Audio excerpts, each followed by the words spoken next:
How we doing today, guys? I'm Connor Davis. I'm your instructor for the Hot Work Permit quiz, or not quiz, presentation. I'm your instructor. I've been working in hot work on pipelines for about 10 years.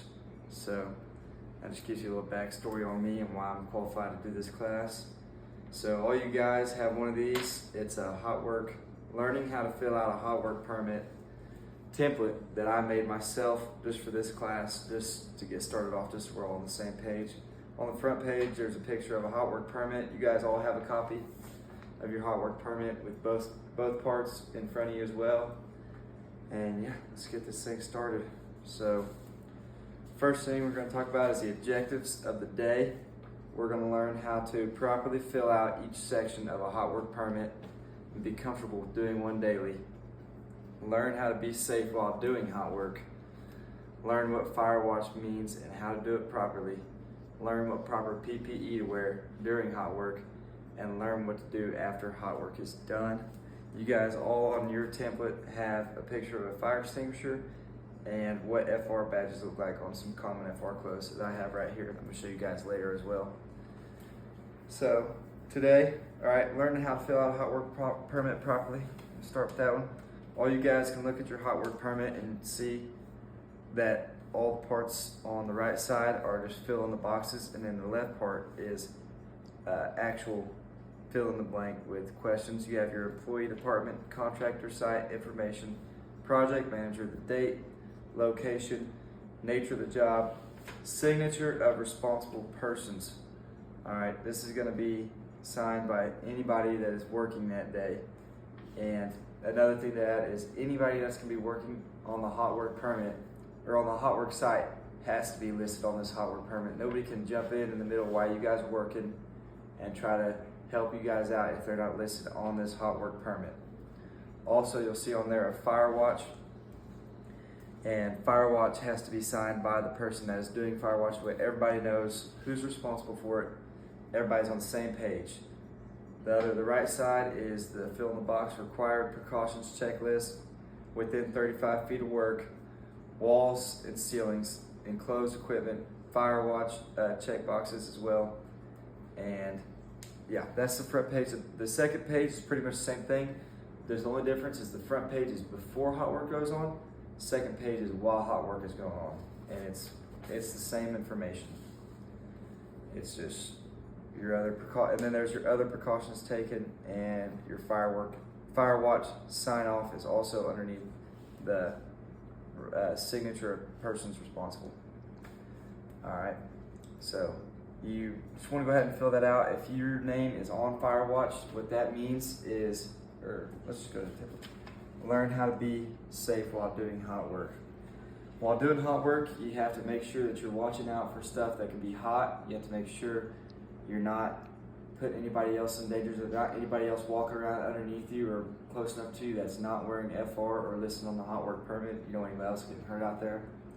And you have to make sure that you're following all the regulations for the certain type of hot work you do. Like the type of hot work I do is on natural gas compression lines that are live and they're actually have gas running through them. So you have to make sure that all your hot work is within the ranges of heat and like magnitude that you can do on that specific line. Because if I was to blow a hole through one of those lines, it'd be real bad and it'd lose everybody a bunch of money and probably hurt somebody. Next is learn what Firewatch means and how to do it properly. Firewatch means they're the person that's either holding or nearest to a fire extinguisher. Fire extinguishers have to be on site while doing hot work. You can't just say whatever, it's all right to not have one. You have to have one while you're doing hot work. It has to be close by or in the hand of the person on Firewatch. And the person that is on Firewatch is responsible for making sure that the fire stays contained in the working area and doesn't get out of control. That's why they're there with the Firewatch. They're on the Firewatch permit as Firewatch and have the fire extinguisher in their hand at all times. Learn what proper PPE to wear during hot work. The main thing is going to be FR clothes. I have an FR shirt right here. Carhartt FR, you can see has the FR logo on it, category 2, and a pair of Tyndall FR pants. that are also Cat 2 FR. Yeah, FR right there. Tyndale.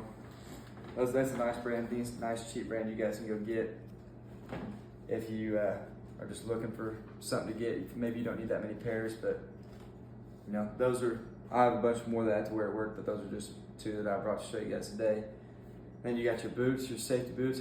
Some hot work requires steel toe boots, not all though, but all requires above the ankle, either leather or some kind of other protective material. Can't be wearing like tennis shoes or open-toed flip-flops, stuff like that. You guys all get it.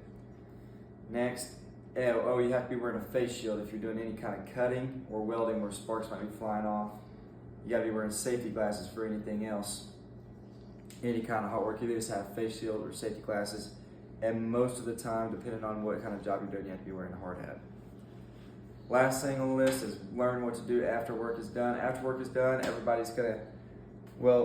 inspector is gonna take one form of the hot work permit, and then the crew is gonna take the other form of the hot work permit, just so everybody's on the same page and they can turn those into their supervisors, whoever they turn them into.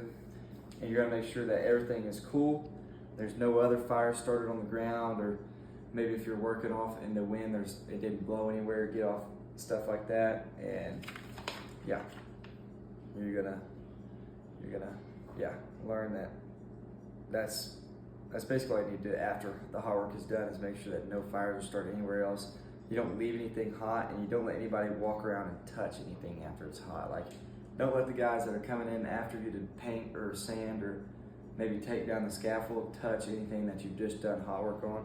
So sometimes they'll require you to stand there for another hour after and wait on it to cool down. That's just some companies, that's not all. You guys have a quiz in front of you, and I believe we covered everything on the quiz. And you guys should be good to start the day. Thank you. That's it.